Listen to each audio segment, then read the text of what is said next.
This program was made possible by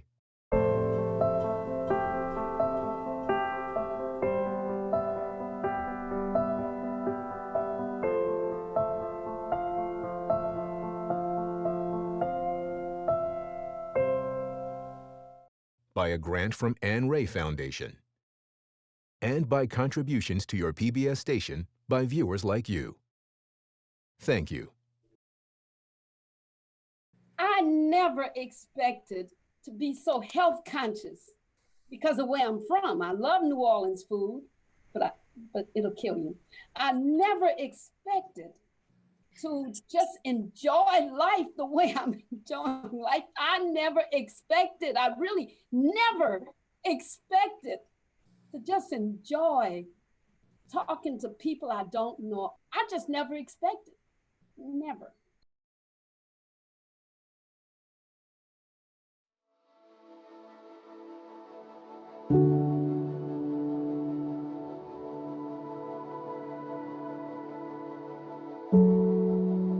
Everyone holds a multitude of stories.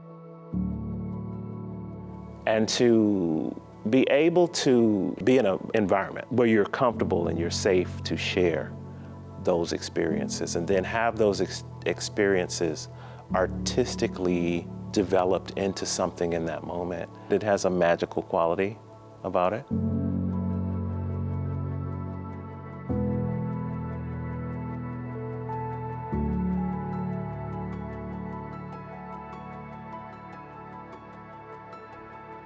Take me back 3 years ago. I did not like playback.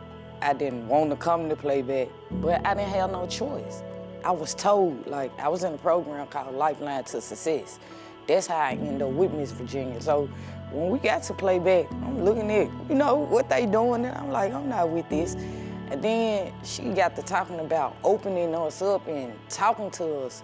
It took time because I don't like to cry. I don't like to think about feelings. Like, I just want to have fun. I don't want to think about nothing. And when I got with Miss Virginia, she opened up a lot of stuff and let out a lot of stuff. So ever since then, I've been stuck with her. Playback theater is a form of improvisational theater in which audience members share true stories from their lives, and a team of actors and musicians and dancers then brings those stories to life on the spot. And in Playback Memphis, it's always done in the service of building empathy, of creating a space for us to be reflective about our lives, and then to invite ourselves with audience members to listen generously to one another's stories. And we believe that there's deep wisdom in our stories, which then the idea is that then we apply that wisdom to solve some of the complex challenges and problems that we face. What's kind of great about playback is it's much more communal, and so that it's you and the audience are sort of one and the same with playback, and you and the other actors are sort of one and the same.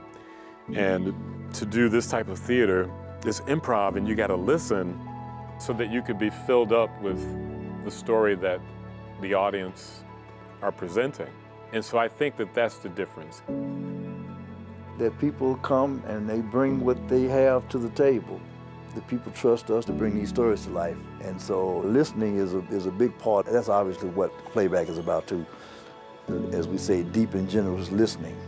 So people's stories are fascinating, and that's how you learn. Every creature, every person, every child, everybody has a story to tell. That's what I have found with Playback Memphis, is to tell the stories of the people in the community. And what I appreciate about the playback experience is that although we want to do the art and storytelling to encourage joy and healing, there's an opportunity to let that story land wherever it lands and appreciate the truth of the story. As hard as it is, as hurtful as it could be, it's the story that we appreciate.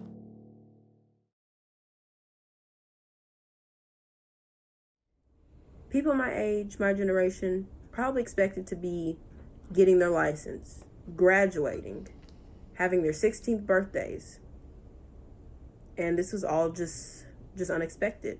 No one planned for pandemics, riots, politics, climate change. At this point in my life, the way the world is, I've learned how quickly change can come and affect your life. January, I owned my own kitchen, was in a nationally touring band with over 150 dates booked for the year. February, my wife got pregnant. March, COVID hit. April, I had to close the kitchen and officially cancel every tour that I had, comedy and band-wise. May, pregnancy and terror was pretty much the name of the game. June, more of the same, and I lost 2 of my friends.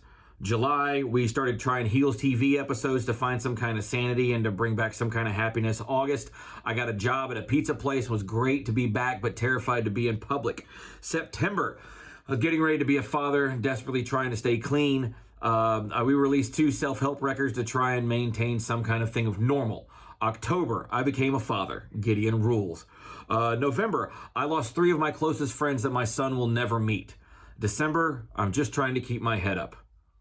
Now is the time for America to acknowledge its history. Now is the time for America to take full responsibility for the inhumane treatment of Black people for centuries. You see, for so long, the excuse was, well, I did not know this, I did not know that. But a global pandemic slowed everything down, took everything from its normal place, except Black bodies hitting pavements and hitting streets and succumbing to death at the hands of police. And now we see many people hitting the streets to protest because America, is time. Now is the time to change your ways. Now is the time. I never expected to live in this country and have to wear a mask for, we thought it was gonna be a month or so, but it's been much longer. I never expected to not be able to just hug anybody I wanna hug when I wanna hug them. The world amazes me because even though I want to believe that people are actually intelligent and good, I mostly find that people are stupid. I see stupidity every single day in the news, in my neighborhood, in my family, and it just amazes me that people are still alive.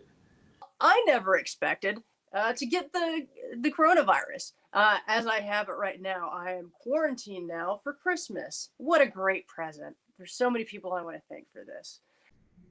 What keeps me up at night sometimes is Twitter. Also, what keeps me up at night is streaming television and sci-fi shows. I stay up so late, way too late. When this is over, will this ever be over? I don't know. I believe that we can overcome it because we still have our lives to live. And I believe that we can make a change, even if it takes time.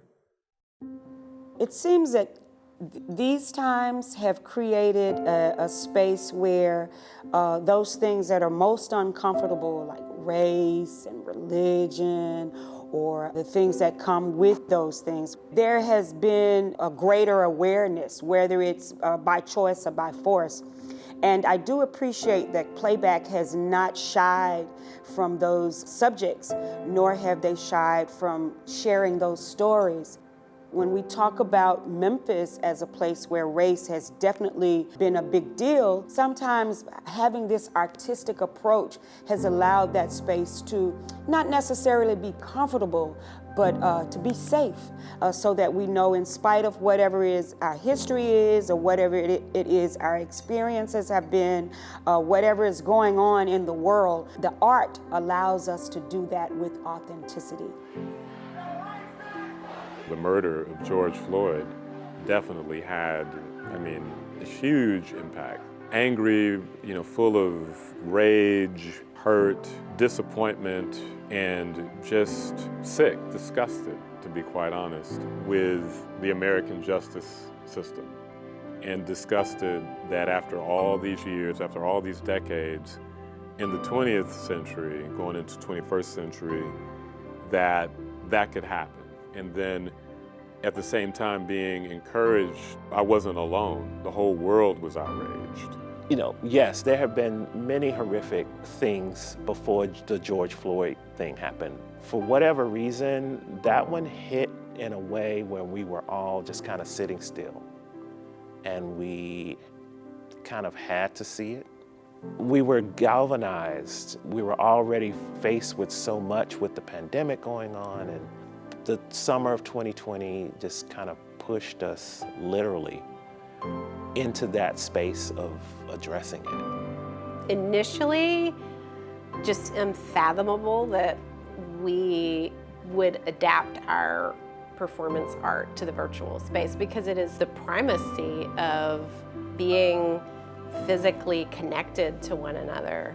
And so it was a sense of profound, I don't know, like I was afraid. Could our organization survive this? And so much uncertainty and unknown. And then that was maybe, I don't know, 5 minutes. And then we kind of all gathered ourselves in the new realm of the virtual worlds and, you know, said, well, what are we gonna do? You know, what are we going to do right now? And in that moment, we committed. We said, well, here we are, and we're gonna do what we've always done, which is whatever arises, we are going to respond in a creative and generative and, you know, open-hearted way. I never expected that with the pandemic, I'll be close to people that are almost 2,000 miles away from me. I was raised to believe that you could be raised or grow up in an environment, and even if that environment is negative, it doesn't have to affect you in a negative way. Maybe kindness and sharing and giving doesn't always look like $1 in a donation jar. Sometimes it's hard. Sometimes it's boring. Sometimes it's going stir crazy, but it's not a burden. It's just the thing that we have to do for each other. I was raised to believe that if you shoot for the moon, you will land amongst the stars. Hard work pays off, and follow your heart, and everything will be all right. I was raised to believe that I can be as good as a man. But now that I have a daughter, I'm raising her to believe that she can be as good as any other human being. One thing that I was raised to believe that I really appreciate is my father taught me that all things lost can be regained, and man, like God can say be, and it is. I didn't know any other writers or artists growing up. Even though I was exposed to the arts, that was a dream thing. So I had to essentially break the mold and create my own story. Now is the time for me to really think about what's in my bag of tricks. I thought about, you know, when I was first starting out at university, or freelancing, or trying to get my career going. And there was all that trepidation and worry about everything. And I got through it. And I thought, this is sort of like, I've learned this. I've learned how to adapt. I've learned how to talk myself into being okay about it. And I have tricks. I have ways of dealing with uncertainty. So I just sort of take a breath and remember that I've gone through this before and I survived and I came out the other side. So this is just another opportunity to just sort of go back and remember those lessons I've learned and use them. It's just, that's how I get through it. So now's the time to remember those lessons I've learned and put them to use again. I've seen a lot of artists take advantage of the fact that we do have sort of video calling and video chatting and are sort of working together to continue to engage one another and to support one another's practices in light of the fact that we can't actually do something in person, like a studio visit or we can't rehearse together. But it is hard to see that almost like a halting of that, what is a rather participatory field of work, and collaborative and community-centered field of work. I think that like COVID-19 has made me realize the power and importance of artists, and the role that we play in society and in building community, and in also impacting the lives of people worldwide. Oddly enough, still been busy because there's been like a lot of Zoom performances and a lot of pre-recorded performances. The work with playback has picked up considerably in the Zoom space. Who knew that Zoom would become an exciting thing to work with? So that said, the Zoom space is great. Yes, sometimes there are glitches and technological issues around the use of, but nonetheless, I feel like as a performer, as an artist, I've really embraced that. What I also discovered about 2020, which was a little unnerving to me, but it made me very, very aware, is I lost a lot of people that I loved deeply and dearly. Not all of them left with COVID, but they left during this time. And one in particular that comes to mind is a great cousin who passed away at 103. And she, I think, died of the distance. She had been placed recently in a nursing home for her own well-being. We began to notice that because we could not touch, she began to drift away from us. 2020 was hard in that way. I feel really grateful for the practice of playback because it seems to bring out the best in people, that invitation to listen to one another in the way that playback calls us to listen to one another and to listen to ourselves and the values that we're committed to. And of course, we're always trying to illuminate the ways in which we are uniquely different, which is important that we recognize that. And yet, I think there's something that's really powerful about the ways that we recognize our shared humanity. So when this whole COVID thing is over, when this is over, COVID edition. When this is over, I'm gonna travel. When this is over, I'm gonna just go and visit my children. They live within a 10-mile radius and hug my grandchildren. When this is over, I want to hold fast to a commitment that I've made to myself, that I'm going to make the most of every day and every moment of the rest of my life. I say this to myself every day. I'm afraid that that's not going to happen. I'm afraid that I'm going to let it happen maybe for a week and I'll forget. That's what I want to do. That's my commitment. I can't wait for this thing to be over with, because for those who don't know, I'm a full-time stand-up comic, and I have had to resort to doing Zoom shows. And I don't have a problem doing Zoom shows. I've had fun with most of them, but I've done over 300 Zoom shows, and I haven't worn pants in 298 of them. When this is over, I cannot wait to get back onto a real stage in front of real people who want to be out and have fun and laugh again. I cannot wait to go to one night be in Memphis, the next night be in San Francisco, 3 nights later in Seattle. After all of this, I've learned that I won't be taking things for granted.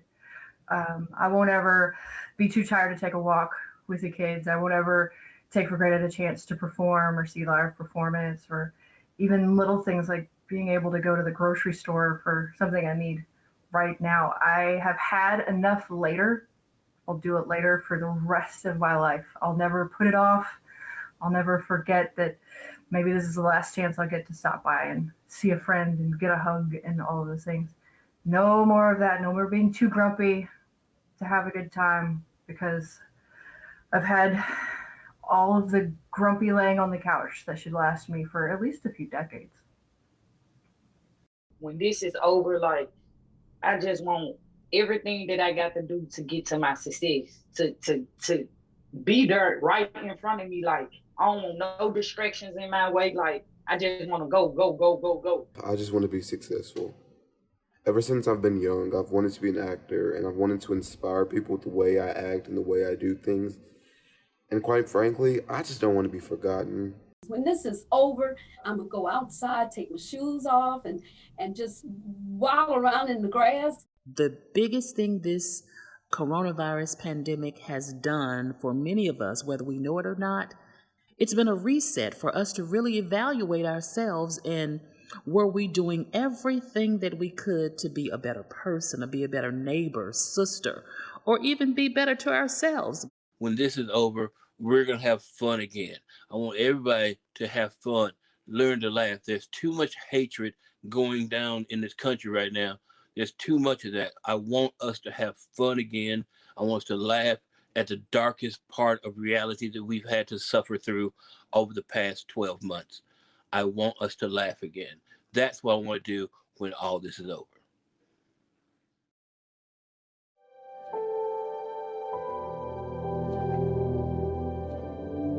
I think 2020 was a culmination of the last 4 years. Of all of the stuff that was cracked, it became completely shattered and broken. In 2020, the pandemic, I think, just really kind of overly pronounced all of the stuff that was broken and not right. Just kind of pushed us literally into that space of addressing it. The stories are a human experience. And the idea of having a space where you can be heard, your story can be heard, and it can be heard amongst people who will really listen to your story and play it back. But, you know, what's beautiful is that same principle, I think, is happening in other ways, you know.